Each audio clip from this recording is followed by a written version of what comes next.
पूना के पास में एक गांव है, उस गांव का नाम था पुरंदरपुर। क्या नाम था? पुरंदरपुर में एक ब्राह्मण रहते थे। उच्च वशिष्ठ कुल में ब्राह्मण का जन्म हुआ। थे तो ब्राह्मण, शिखा सूत्र भी रखते थे, तिलक भी लगाते थे, लेकिन ब्राह्मणों जैसा स्वभाव नहीं था, केवल स्वरूप था। एक बात याद रखिएगा, जात पात पूछे नहीं को, हरि को भजे सो हरि को। कितनी बार ऐसे ऐसे भक्त हैं जो जाति में भले ही श्रेष्ठ नहीं है, पर ठाकुर जी ने उनको ब्राह्मणों से भी ज्यादा महत्व दिया। श्री तुकाराम जी महाराज वे ब्राह्मण नहीं थे, पर श्री तुकाराम जी का अभंग सुनकर के छत्रपति श्री शिवाजी महाराज भी उनके सामने हाथ जोड़ करके बैठ जाते थे। श्री तुकाराम जी महाराज ऐसे भक्त थे कि उनके लिए श्री पंडरीनाथ भगवान मचल जाते थे उनको देखने के लिए।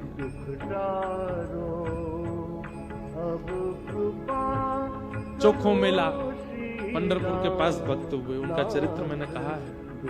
कैसे अद्भुत भक्त, श्रेष्ठ जाति के नहीं थे संसार के लिए, पर ठाकुर जी के लिए। ठाकुर जी आप किस वर्ण में जन्मे हो इससे ठाकुर जी को ज्यादा फर्क नहीं पड़ता, पर जहां भी जन्मे हो आपका स्वभाव कैसा है वो ठाकुर जी देखते, आपका व्यवहार कैसा, आपकी विचारधारा कैसी। तो ये उन भक्तों के लिए जिनका स्वभाव अच्छा नहीं है, जिनका व्यवहार अच्छा नहीं है, जिनके विचार अच्छे नहीं है, वो भक्त बहुत ध्यान से सुनिएगा इस कथा को। तो पुणे के पास में एक गांव है पुरंदरपुर, वहां पर एक ब्राह्मण रहते थे। स्वरूप ब्राह्मणों का था पर स्वभाव वैश्यों का। वैश्य मतलब हमारे बनिया भाई लोग, उनके जैसा उनका व्यवहार था। कैसा? व्यापार करते थे, धन देते थे उस पे, क्या बोलते हैं उसको, ब्याज पे धन देते थे लोगों को, और अपना गल्ला खोल रखा था, गल्ले पे बैठते थे। ब्राह्मण का नियम है संध्योपासन करना चाहिए, यज्ञ करना चाहिए, अध्ययन करना चाहिए, ग्रंथों का अवलोकन करना चाहिए, पर ये सब कुछ नहीं करते थे। सुबह उठे, केवल तिलक लगाया, स्नान करके छोटी शिखा बांधी और सीधे अपने गल्ले पे पहुंच जाते थे। उनको दिन भर का यही क्या देना है देते रहो। और इन सबके साथ साथ महाकंजूस, खूब धनवान थे। भगवान की कृपा से उन पर ब्याज का इतना धन आता था कि वो पूरे पुरंदरपुर गांव को अकेले भोजन करा सकते थे। पर इतने कंजूस थे, इतने कंजूस थे, दूध में अगर मक्खी भी गिर जाती तो दूध छान के पी जाते थे, और मक्खी को यूं पकड़ करके उसके भी 2-4 बूंद छींटा जो दूध के होते थे उनको भी लेकर पी जाते थे। दूध का क्या बिगड़े, इतने कंजूस। और कंजूसाई की हद तो तब पार हो गई, उनकी पत्नी का नाम था सरस्वती देवी। क्या नाम था? तो सरस्वती देवी जो थी, उनके पिताजी ने इसीलिए ब्याह किया कि भाई ये विप्रदेव जो हैं बड़े धनवान हैं, बेटी खुश रहेगी हमारी। तो सरस्वती देवी का ब्याह हो गया। उनकी माँ ने, पिता ने जितने गहने दिए, ब्याह के अगले दिन ही, सब लोग इधर देखो, बहुत ध्यान से सुनो कथा। ब्याह के अगले दिन ही सुबह सुबह ब्राह्मण देवता उठे, देवी सुनो, सबरे गहने उतारो अपने। बोले क्यों? अरे देखो कितनी अच्छी नक्काशी की है इसमें, कितने अच्छे से तुम्हारे कुंडल बने हैं, कितने अच्छे तुम्हारे गले के हार बने हैं, हाथ के तुम्हारे बढ़िया कंगन कड़ूला, रोज पहनोगी तो घिस जाएंगे, उतार दो सब।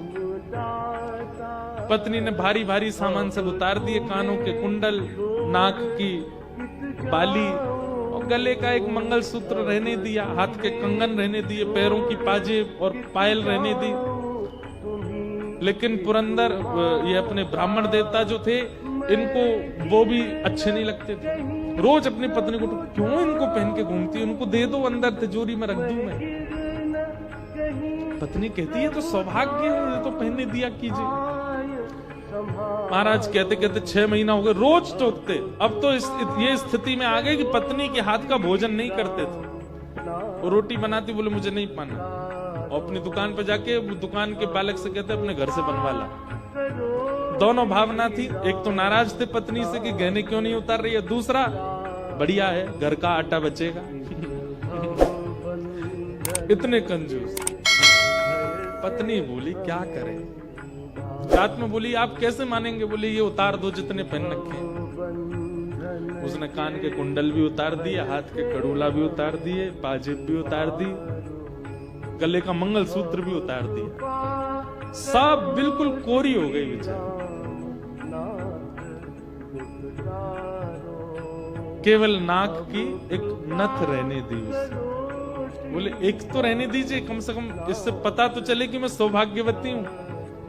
भाई सारे गहने उतार देना मां के लिए अशुभ होता है।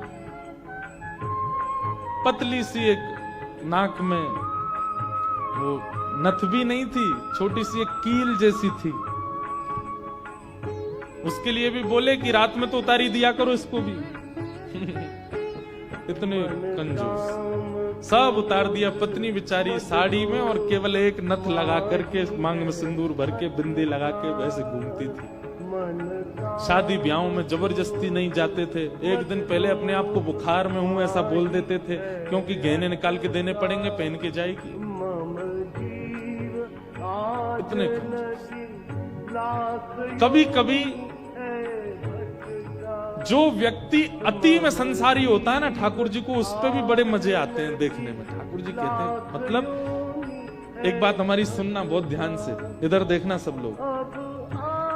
कई लोग ऐसे होते हैं, और आजकल ज्यादातर ऐसे होते हैं कि भक्ति में भी हैं और संसार में भी। अभी उनको पता चला कि कोल्हापुर में कथा चल रही, तो कथा में भी आ रहे हैं, और 4 दिन बाद का उनका रिजर्वेशन भी है कि कब हमको क्लब जाना है, कब पार्टी करनी है, कब उल्टा सीधा खाना है, वो भी उनका फिक्स है। हमारी बात बहुत कान खोल के सुन लीजिएगा, ऐसों का उद्धार कभी नहीं हो सकता जो ना इधर के हैं ना उधर के। हम अपनी कथा में स्पष्ट कहते हैं, एक ठौर पकड़ो, या तो ठाकुर जी को ही पकड़िए, और संसार में अगर जाना बहुत रुचिकर लगता है तो उसी को ही पकड़िए। ये बीच में मत घूमा कीजिए। कथा हुई तो यहाँ आ गए, और कभी कुछ उल्टे सीधे काम हुए तो वहां भी चले गए। अब पी भी लेते हैं, खा भी लेते हैं, कथा भी तो सुनते हैं। ऐसों का तो कभी उद्धार नहीं हो सकता। इसलिए एक ठौर पकड़ो, या तो वहीं के ही रहो, पूरे खाओ पियो आनंद करो, या फिर कथा के ही रहो। वैष्णव हो जाने का कम से कम इतना तो आप पालन कर सकते हैं कि जहां भगवत चर्चा नहीं है, जहां भगवदीय लोग नहीं है, जहां पर ऐसी व्यवस्था नहीं है, वहां से थोड़ा परहेज करो, वहां नहीं जाना है। आपको क्या पता कौन सी व्यवस्था, कौन सा भाव आपके चित्त को परिवर्तित कर दे। तो इसलिए हमारी प्रार्थना है, ये बीच के मत रहिए, इधर उधर घूमते रहते हैं। एक तरफ जाइए, एक तरफ पकड़िए। संसार अच्छा लगता है तो पूरे पूरे जाओ वहीं पे।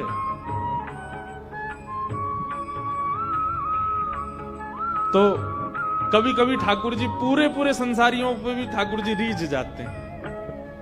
ठाकुर जी बोले, भाई ये ब्राह्मण देवता बड़ा बहुत अच्छा लग रहा हमको। क्यों? बोले इतना कंजूस तो हमने कभी नहीं देखा, बहुत भयंकर कंजूस है।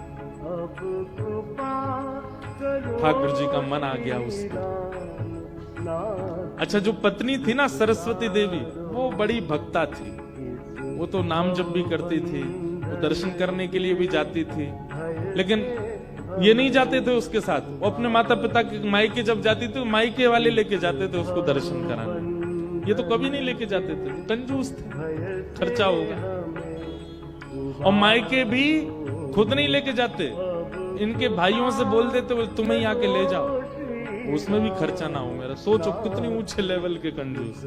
तभी ठाकुर जी का मन आ गया, इस पे तो इसको देखूं मैं एक बार। और हमारे श्री पंडरीनाथ भगवान, श्री विठल भगवान एक दीनहीन से ब्राह्मण का रूप धारण किया। फटी सी धोती पहनी, कुचैली मैली सी कुर्ता पहने, और पुराना काला सा जनेऊ धारण किया, और महाराज ऐसे तिलक सा लगा करके बिल्कुल दीनहीन झुर्रियां पड़ रही हैं मुखमंडल पर, और ऐसे हाथ जोड़ते हुए इनके दुकान पर पहुंच गए। रूप रंग देख करके ही पहले तो ब्राह्मण देवता समझ गए, बोले अरे ये और आ गया, ये कुछ देना वेना तो है नहीं, मांगेगा। कहो तन पे नहीं लगता, चल दिए कलकत्ता, क्या करने आए हो? ठाकुर जी बोले बहुत गरीब ब्राह्मण हूं, मेरी बेटी का ब्याह होने वाला, अपनी पुत्री का ब्याह करना है मुझे, और मुझे ब्याह के लिए थोड़ी व्यवस्था चाहिए धन की। आप तो बहुत बड़े धनवान सेठ हैं, कृपा कर दीजिए ना, कुछ दे दीजिए मुझको, मैं अपनी बेटी का ब्याह कर दूंगा और थोड़ा ठीक हो जाएगा। या तो धन दे दीजिए, नहीं तो कुछ सामान दे दीजिए, सामग्री दे दीजिए, मैं उसी से कुछ ना कुछ तो व्यवस्था करूं। तो ये जो ब्राह्मण थे ना, ये जबरदस्ती रफू की हुई धोती और कुर्ता पहन के जाते थे कि कोई मांगने वाला आ जाए तो उसको दिखा दूं, देखो मेरे खुद के कुर्ता फटे, मैं तुमको कहां से दूं। तो ठाकुर जी को दिखाने लगे, देखो मेरी धोती यहाँ से उधरी हुई है, मेरा कुर्ता यहाँ से फटा हुआ, कैसे तुमको दूं, मैं खुद नहीं अपने नए खरीद पा रहा, तुमको कहां से दूं भाई। ये सब तो केवल बाहर का दिखावा है, मेरे पे कोई पैसा वैसा कुछ नहीं है, दूसरों का धन ले रखा है मैंने। भैया चलते बनो, कहीं और जाओ, किसी और से मांगो, भगवान करे तुम्हारी बेटी का ब्याह बहुत अच्छा हो। बोले मुझे या तो धन दीजिए, नहीं तो मैं यहीं बैठा रहूंगा। ठाकुर जी जिद पे आ जाएं तो उनको कौन हटा।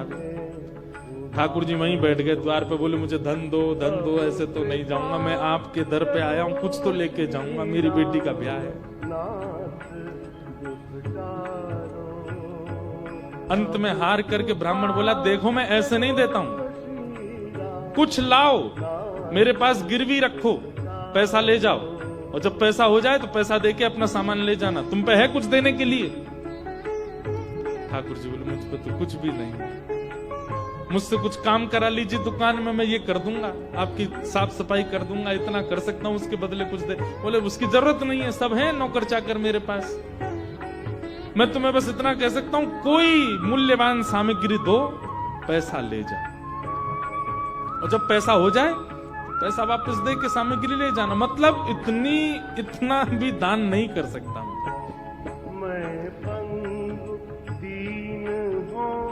ठाकुर जी बोले ठीक है, मैं जाता हूं, कुछ ढूंढ के लाता हूं। ठाकुर जी भी इतने खेलते हैं, ठाकुर जी जैसा खिलाड़ी नहीं है दुनिया में, इतना बड़ा खिलाड़ी कोई नहीं हो सकता। ठाकुर जी गए उस ब्राह्मण देवता के घर, और घर जाकर के द्वार पे खड़े होकर रोने लगे। इतना रोए, भीतर से सरस्वती देवी निकल के आई। अरे अरे अरे अरे ब्राह्मण देवता, आप इतना रो क्यों रहे हैं, क्या बात है? छोटी सी मेरी लाली बड़ी हो गई है, उसका ब्याह के लिए मैं बहुत दिन से वर ढूंढ रहा था, बड़ी मुश्किल से एक लड़का मिला है, अपनी बेटी का ब्याह करना। बहुत जगह ठोकरें खा के मांगा मैंने, मुझे किसी ने सहायता नहीं दी, अंत में तुम्हारे द्वार आया हूं, यहां भी नहीं मिला, बेटी को क्या मुंह दिखाऊंगा, यहीं प्राण त्याग दूंगा, जहर मेरी जेब में ही रखा है। सरस्वती देवी तो बेचारी बड़ी भावुक, भक्त का इस स्वभाव है कि वो दूसरे की पीड़ा देख ही नहीं पाएगा, तब समझो वो भक्त है।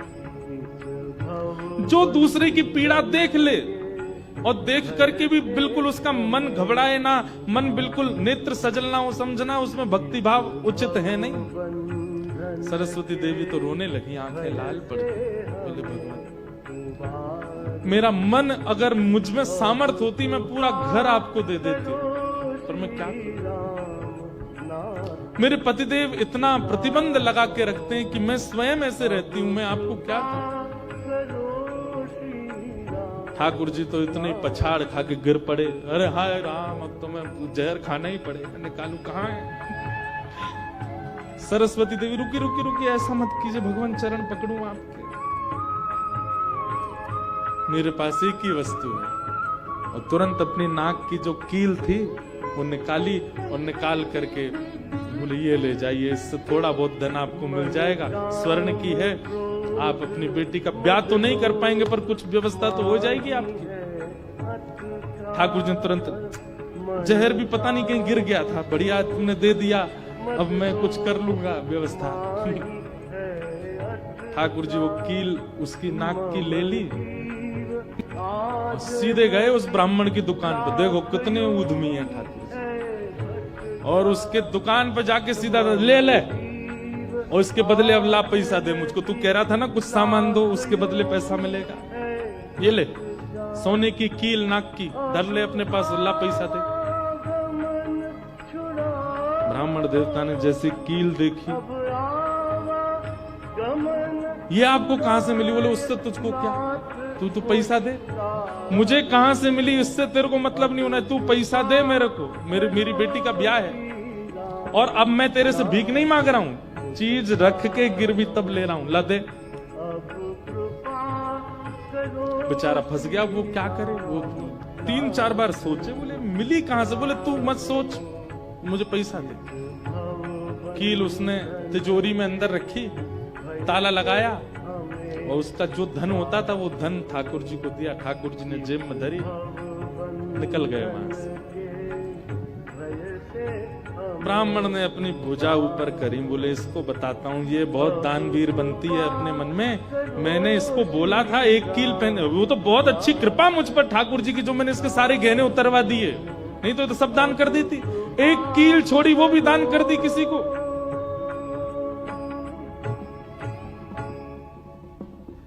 पहुंच गए। अब यहां वो ब्राह्मण जा ही रहा था अपने घर, उससे पहले दुकान का जो मुनीम था वो बेचारा सरस्वती देवी को बहुत मानता था, कभी कभी सहायता कर देती होंगी उसकी। वो सेठ जी से, इनसे ब्राह्मण देवता से पहले ही दौड़ के गया और जाके बोला, मैया आज बचो आप। बोले क्यों, आपने कोई कील दी थी किसी को? बोले हाँ दी तो थी, एक ब्राह्मण के ब्याह के लिए दे दी थी। क्या हो गया? उसने जाके वो आपके पतिदेव को ही दिया और बदले में ले गया पैसा। सरस्वती देवी, हाय नाथ अब नहीं बचूंगी, वो तो बहुत डांटेंगे। बोले वो आ रहे हैं, दुकान बंद कर दी उन्होंने, वो सीधे धोती चढ़ाए ऊपर चले आ रहे हैं सीधे, आप बचो। सरस्वती देवी बोली कहां जाऊं? हे पांडुरंगा, हे विठ्ठलनाथ, हे मेरे प्राणनाथ, मेरी रक्षा करो। ये कैसा नियम आपने, मेरे आज जीवन में पहली बार तो कुछ दान किया, वो भी एक ब्राह्मण बेचारा अपनी हत्या करने पर तुला था तो मैंने किया। ये कैसा आपने खेल किया ठाकुर जी, कैसे भी मेरे पति को रोको। लेकिन इतनी डरती थी अपने पति से, इतनी व्याकुल हो गई,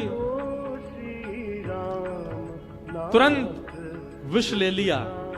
बोली कि मैं उनका क्रोध नहीं सह पाऊंगी, उनकी मार पिटाई डांट नहीं सह सकती, उससे अच्छा तो मैं प्राण त्याग दूं अपने।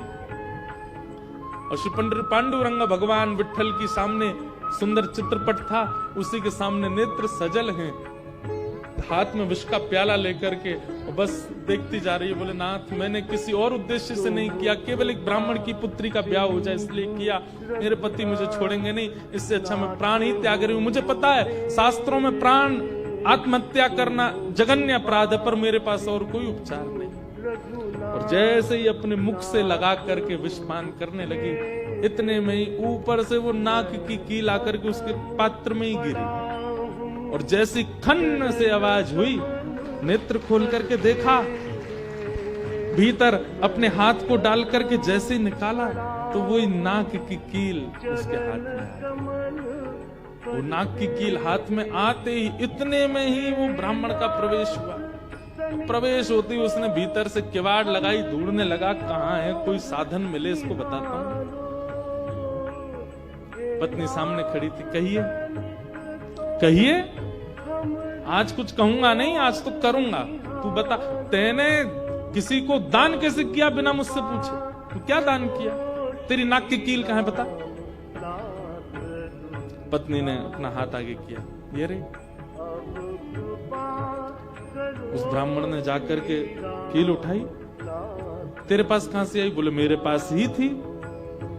नहीं ये तेरे पास नहीं है, ये तो मेरे पास वहां रखी है तिजोरी में भीतर, चाबी मेरी यहाँ डली हुई है, तेरे पास कहां से आई? बोले मेरे पास ही है, अब बहुत दिन से पहनी हुई थी, साफ करने के लिए उतारी थी थोड़ी सी। ऐसा हो ही नहीं सकता है। मैंने इसके बदले मूल्य दिया है एक ब्राह्मण को, और ये मेरी तिजोरी में रखी है, चाबी मेरे पास है। तो रुक, अभी रुक, मैं अभी जाता हूं। और कील अपने संगी लेके गए, जाकर के दुकान खोली, चाबी लगा करके खोली तिजोरी, जैसी खोल करके देखा उसमें वो कील थी नहीं, वो हाथ में थी। ब्राह्मण बोला ये कोई स्वप्न नहीं है, ये कोई अचंबा नहीं है, ये कुछ और है।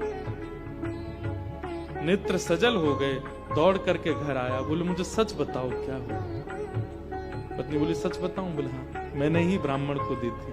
हाँ, वो ब्राह्मण वृद्ध सा, उसके कुर्ते फटे थे, उसकी धोती उधरी सी थी। बोले हाँ, उसी को दी थी, वो मुझे दे के गया था और मैंने ये तिजोरी में रखी, तो फिर तेरे पास आई कैसे?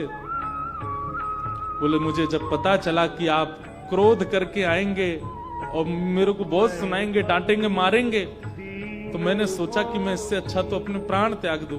और मैं पांडुरंग के सामने रोते हुए विष लेकर के हाथ में पीने को हुई, इतने में ही आपका घुसना हुआ और ऊपर ना जाने कहां से वो नाक की कील आकर के इसमें गिर गई। ये किसी और ने नहीं, और वो ब्राह्मण कोई और नहीं, साक्षात पांडुरंग ही थे, वही आए थे, वही आए थे, वही ये सारी लीला करके गए हैं। मैंने जीवन भर भजन किया, जीवन भर विचार किया, दान करूं, पुण्य करूं, सत्कर्म करूं, यज्ञ करूं, पर आपने मुझे कभी अनुमति नहीं दी। अरे दुनिया के लोग कमाते हैं और दान करते हैं, पर हम कितने भाग्यशाली हैं कि स्वयं पांडुरंगा आए और आकर के हमारे कमाए गए धन को स्वयं लेकर के दान करवा के गए, ब्राह्मण बनके स्वयं अपने हाथ में लेकर के गए। ये आप पर और मुझ पर कृपा है। उसी समय ब्राह्मण ने मन में सोचा, मैंने जीवन में एक कार्य भी अच्छा नहीं किया, मैंने जीवन में एक कृत्य भी ऐसा नहीं किया जिससे ठाकुर जी मुझसे प्रसन्न हो, लेकिन मैं इतना अधम, इतना पापी, इतना दुष्ट, इतना अयोग्य, फिर भी मुझे ठाकुर जी ने इस योग्य समझा। और योग्य क्या समझा? मेरी दुकान पर आकर के ठाकुर जी याचना कर रहे थे कि मैं कुछ दे दूं। मैं कितना बड़ा दुर्भाग्यशाली कि ठाकुर जी मेरे द्वार पर आए और मैंने कुछ नहीं दिया उनको, उनसे हट किया, उनसे कहा कि कुछ लेके आओ तभी तुमको दूंगा। मेरी वजह से ठाकुर जी को श्रम सहना पड़ा। कितने कृपालु हैं बंधुओं ठाकुर जी, आपके अवगुण नहीं देखते। मैं एक बात कथा में कहा करता हूं कि मानव में और परमात्मा में अंतर क्या है। मानव वो जो सब अत्यंत गुणवान में भी अवगुण देखता है, और ठाकुर जी कौन? जो अत्यंत अवगुणी में भी एक गुण देख लेते हैं। इसमें ये गुण, हम आप कैसे हैं? हमारे सामने 100 प्रशंसा कर दी जाए एक व्यक्ति की, वो व्यक्ति हमारे सामने आ जाए तो हम उससे 5 मिनट मिलने के बाद जब वापस जाएंगे तो वो कहेगा, बताओ कैसा था, अच्छा था ना लड़का, मैंने उसके बारे में तुमको बताया था, अच्छा ठीक था, लेकिन उसमें भी एक कमी थी। हम कमी बहुत जल्दी ढूंढ लेते हैं। और ठाकुर जी अत्यंत अयोग्य, अत्यंत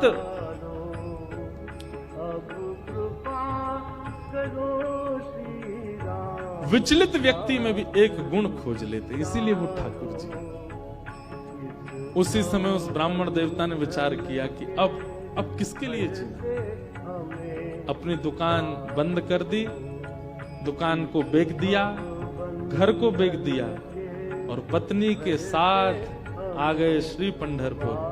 और पंढरपुर में विठल भगवान के आगे आकर के बहुत रोए, याचना करने लगे, नाथ मेरे दुकान पर आप खड़े हो गए आकर के, और मैंने आपको इस प्रकार से दुत्कार दिया, इस प्रकार से आपको कर दिया। बहुत रोए।